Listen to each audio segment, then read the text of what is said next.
Charles Dickens. A Tale of Two Cities. Book the Third. The Track of a Storm. Chapter 13. 52. In the black prison of the conciergerie, the doomed of the day awaited their fate. They were a number as the weeks of the year. 52 were to roll that afternoon on the life tide of the city to the boundless everlasting sea.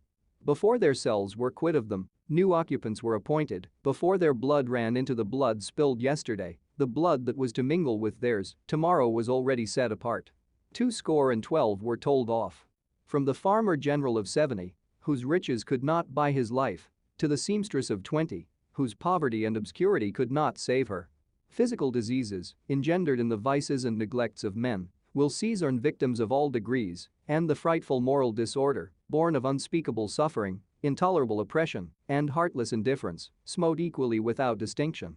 Charles Darnay, alone in a cell, had sustained himself with no flattering delusion since he came to it from the tribunal.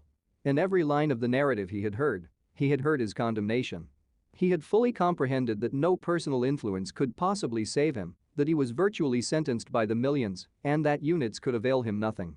Nevertheless, it was not easy, with the face of his beloved wife fresh before him, to compose his mind to what it must bear.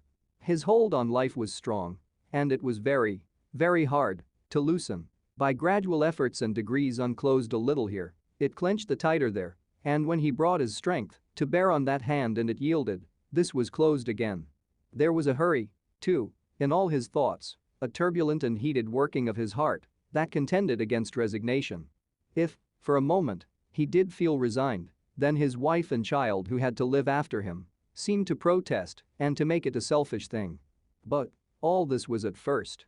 Before long, the consideration that there was no disgrace in the fate he must meet, and that numbers went the same road wrongfully and trod it firmly every day, sprang up to stimulate him.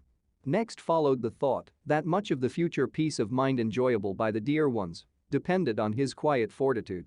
So, by degrees he calmed into the better state when he could raise his thoughts much higher and draw comfort down. Before it had set in dark on the night of his condemnation, he had traveled thus far on his last way. Being allowed to purchase the means of writing and a light, he sat down to write until such time as the prison lamps should be extinguished. He wrote a long letter to Lucy, showing her that he had known nothing of her father's imprisonment until he had heard of it from herself, and that he had been as ignorant as she of his father's and uncle's responsibility for that misery until the paper had been read. He had already explained to her that his concealment from herself of the name he had relinquished was the one condition fully intelligible now that her father had attached to their betrothal and was the one promise he had still exacted on the morning of their marriage.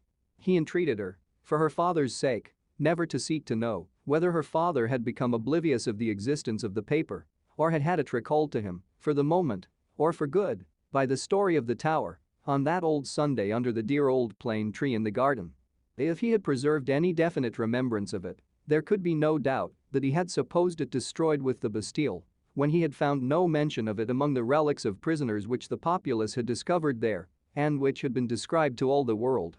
He besought her, though he added that he knew it was needless, to console her father by impressing him through every tender means she could think of with the truth that he had done nothing for which he could justly reproach himself, but had uniformly forgotten himself for their joint sakes. Next to her preservation of his own last grateful love and blessing, and her overcoming of her sorrow, to devote herself to their dear child, he adjured her, as they would meet in heaven, to comfort her father. To her father himself, he wrote in the same strain, but he told her father that he expressly confided his wife and child to his care. And he told him this, very strongly, with the hope of rousing him from any despondency or dangerous retrospect towards which he foresaw he might be tending.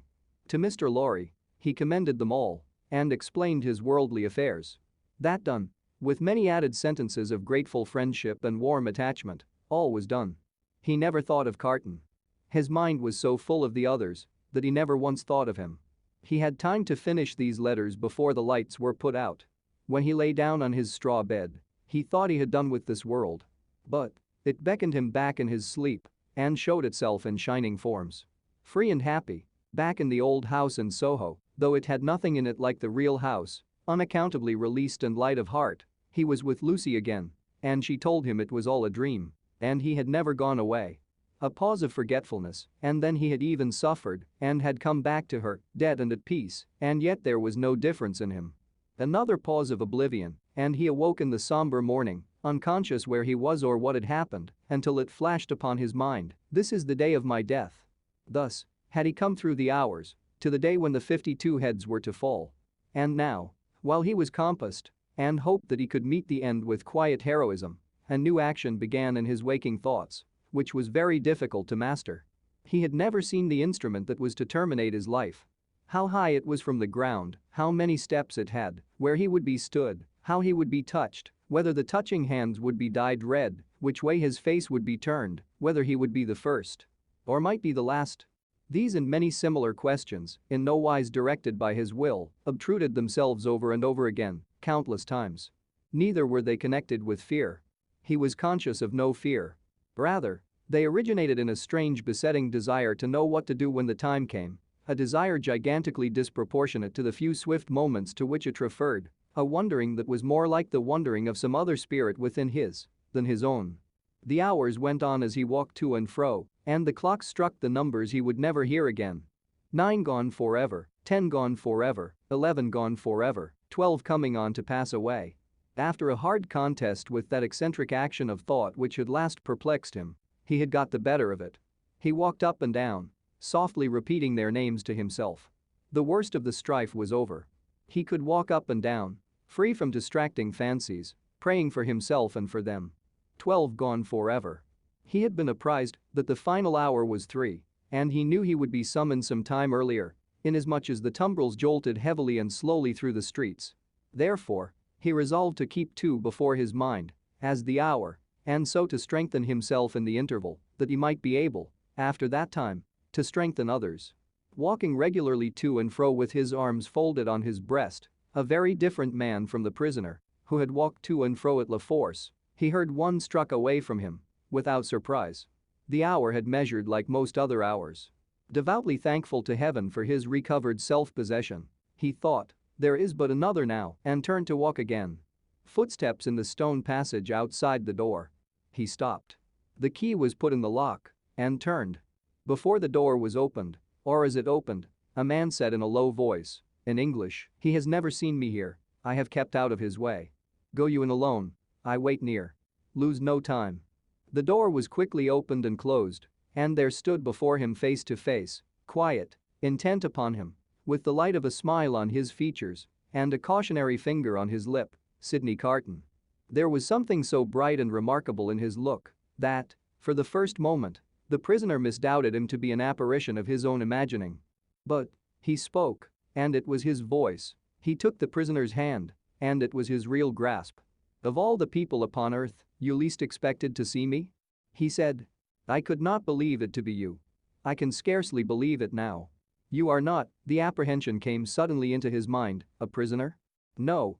I am accidentally possessed of a power over one of the keepers here, and in virtue of it, I stand before you. I come from her, your wife, dear Darnay." The prisoner wrung his hand. "I bring you a request from her." "What is it?"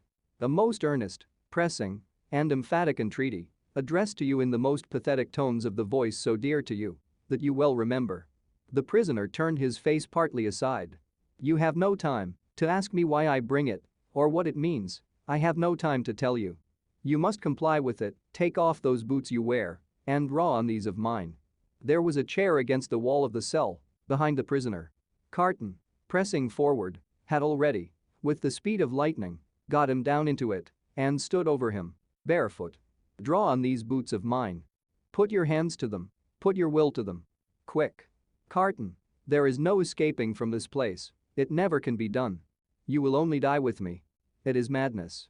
It would be madness if I asked you to escape, but do I? When I ask you to pass out at that door, tell me it is madness and remain here. Change that cravat for this of mine, that coat for this of mine. While you do it, let me take this ribbon from your hair and shake out your hair like this of mine." With wonderful quickness and with a strength both of will and action that appeared quite supernatural, he forced all these changes upon him. The prisoner was like a young child in his hands. "Carton. Dear Carton. It is madness. It cannot be accomplished. It never can be done. It has been attempted and has always failed. I implore you not to add your death to the bitterness of mine. Do I ask you, my dear Darnay, to pass the door? When I ask that, refuse. There are pen and ink and paper on this table. Is your hand steady enough to write? It was when you came in. Steady it again. And write what I shall dictate. Quick, friend, quick. Pressing his hand to his bewildered head, Darnay sat down at the table. Carton, with his right hand in his breast, stood close beside him. Write exactly as I speak. To whom do I address it? To no one. Carton still had his hand in his breast. Do I date it? No. The prisoner looked up at each question. Carton, standing over him with his hand in his breast, looked down.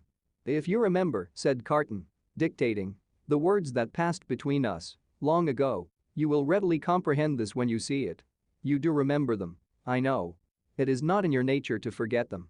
He was drawing his hand from his breast, the prisoner chancing to look up in his hurried wonder as he wrote. The hand stopped, closing upon something. Have you written forget them? Carton asked. I have. Is that a weapon in your hand? No, I am not armed. What is it in your hand? You shall know directly. Write on.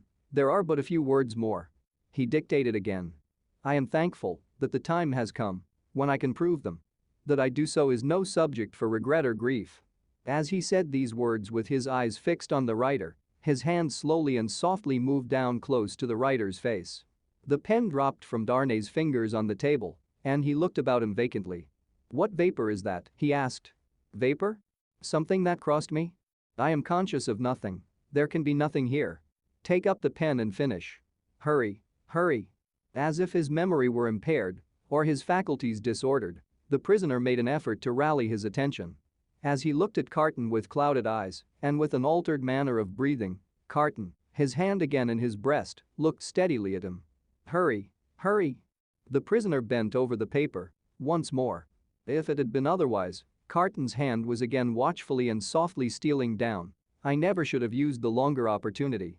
If it had been otherwise, the hand was at the prisoner's face. I should but have had so much the more to answer for. If it had been otherwise, Carton looked at the pen and saw it was trailing off into unintelligible signs. Carton's hand moved back to his breast no more. The prisoner sprang up with a reproachful look, but Carton's hand was close and firm at his nostrils, and Carton's left arm caught him round the waist. For a few seconds he faintly struggled with the man who had come to lay down his life for him, but, within a minute or so, he was stretched insensible on the ground. Quickly, but with hands as true to the purpose as his heart was, Carton dressed himself in the clothes the prisoner had laid aside, combed back his hair, and tied it with the ribbon the prisoner had worn. Then, he softly called, "Enter there. Come in." And the spy presented himself. "You see," said Carton, looking up, as he kneeled on one knee beside the insensible figure, putting the paper in the breast, "is your hazard very great?" "Mr. Carton," the spy answered, with a timid snap of his fingers, "my hazard is not that. In the thick of business here, if you are true to the whole of your bargain. Don't fear me. I will be true to the death. You must be, Mr. Carton, if the tale of 52 is to be right. Being made right by you in that dress, I shall have no fear. Have no fear. I shall soon be out of the way of harming you, and the rest will soon be far from here. Please God. Now, get assistance and take me to the coach." "You," said the spy nervously. "Him, man, with whom I have exchanged. You go out at the gate by which you brought me in?" "Of course. I was weak and faint when you brought me in, and I am fainter now you take me out. The parting interview has overpowered me. Such a thing has happened here, often, and too often. Your life is in your own hands. Quick. Call assistance." "You swear not to betray me?" said the trembling spy as he paused for a last moment. Man, returned Carton, stamping his foot, "have I sworn by no solemn vow already to go through with this, that you waste the precious moments now? Take him yourself to the courtyard you know of, place him yourself in the carriage, show him yourself to Mr. Lorry, tell him yourself to give him no restorative but air, and to remember my words of last night and his promise of last night, and drive away." The spy withdrew, and Carton seated himself at the table, resting his forehead on his hands. The spy returned immediately with two men. "How, then," said one of them, contemplating the fallen figure, "so afflicted to find that his friend has drawn a prize in the lottery of Saint Guillotine?" "A good patriot," said the other, "could hardly have been more afflicted if the aristocrat had drawn a blank." They raised the unconscious figure, placed it on a litter they had brought to the door, and bent to carry it away. "The time is short," Everman said the spy, in a warning voice. "I know it well," answered Carton.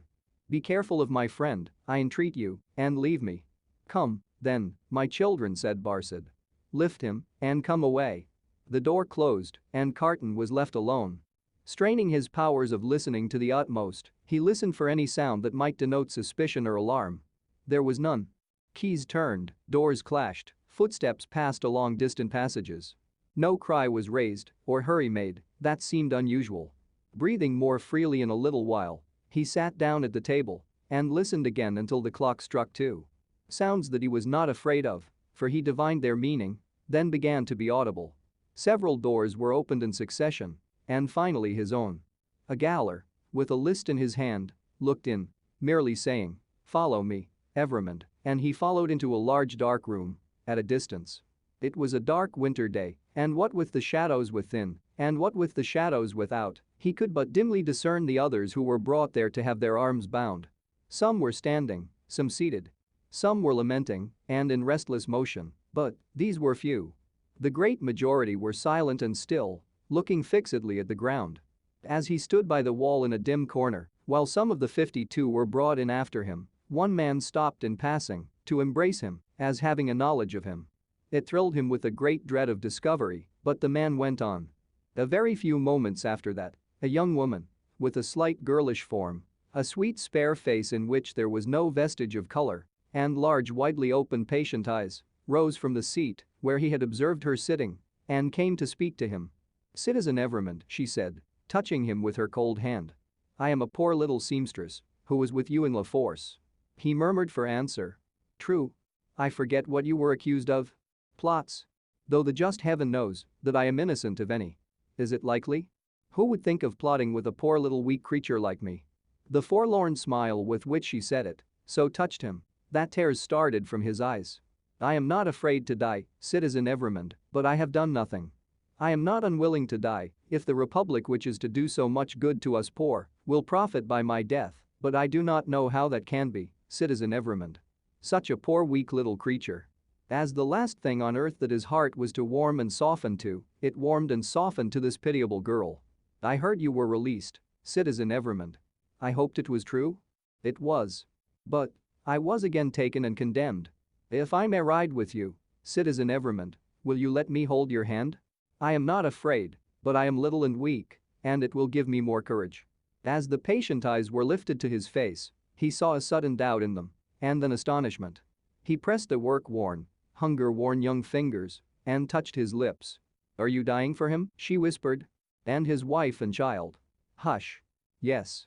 Oh, you will let me hold your brave hand, stranger? Hush. Yes, my poor sister, to the last." The same shadows that are falling on the prison are falling, in that same hour of the early afternoon, on the barrier with the crowd about it, when a coach going out of Paris drives up to be examined. Who goes here? Whom have we within? Papers. The papers are handed out and read.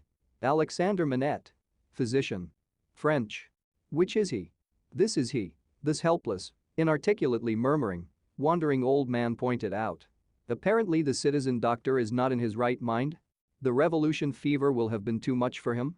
Greatly too much for him. Ha! Many suffer with it. Lucy. His daughter. French. Which is she? This is she. Apparently it must be. Lucy, the wife of Evermond, is it not?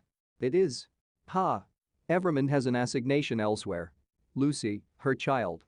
English. This is she? She and no other. Kiss me, child of Evermond. Now, thou hast kissed a good Republican. Something new in thy family, remember it. Sidney Carton. Advocate. English. Which is he? He lies here, in this corner of the carriage. He, too, is pointed out. Apparently the English advocate is in a swoon. It is hoped he will recover in the fresher air. It is represented that he is not in strong health and has separated sadly from a friend who is under the displeasure of the Republic. Is that all? It is not a great deal, that. Many are under the displeasure of the Republic and must look out at the little window. Jarvis Lorry. Banker. English. Which is he? I am he. Necessarily, being the last. It is Jarvis Lorry who has replied to all the previous questions. It is Jarvis Lorry who has alighted and stands with his hand on the coach door, replying to a group of officials.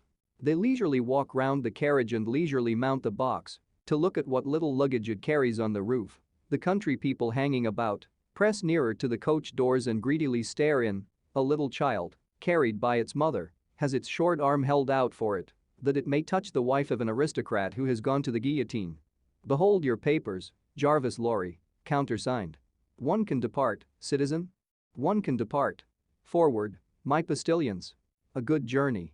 I salute you, citizens. And the first danger past. These are again the words of Jarvis Lorry, as he clasps his hands and looks upward. There is terror in the carriage, there is weeping, there is the heavy breathing of the insensible traveler. Are we not going too slowly? Can they not be induced to go faster? Asks Lucy, clinging to the old man. It would seem like flight, my darling. I must not urge them too much, it would rouse suspicion. Look back, and see if we are pursued. The road is clear, my dearest. So far, we are not pursued. Houses in twos and threes pass by us, solitary farms, ruinous buildings, dye works, tanneries, and the like, open country, avenues of leafless trees. The hard uneven pavement is under us, the soft deep mud is on either side.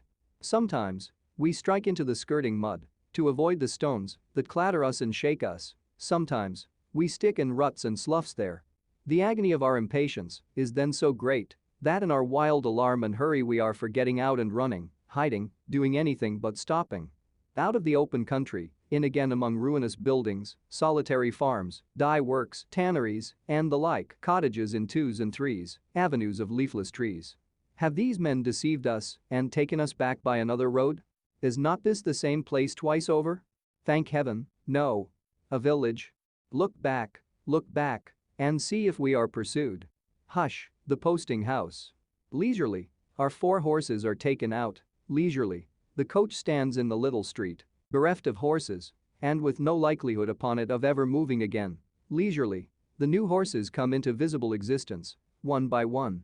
Leisurely, the new postilions follow, sucking and plaiting the lashes of their whips. Leisurely, the old postilions count their money, make wrong additions, and arrive at dissatisfied results. All the time, our overfraught hearts are beating at a rate that would far outstrip the fastest gallop of the fastest horses ever foaled. At length the new postilions are in their saddles, and the old are left behind. We are through the village, up the hill, and down the hill, and on the low watery grounds.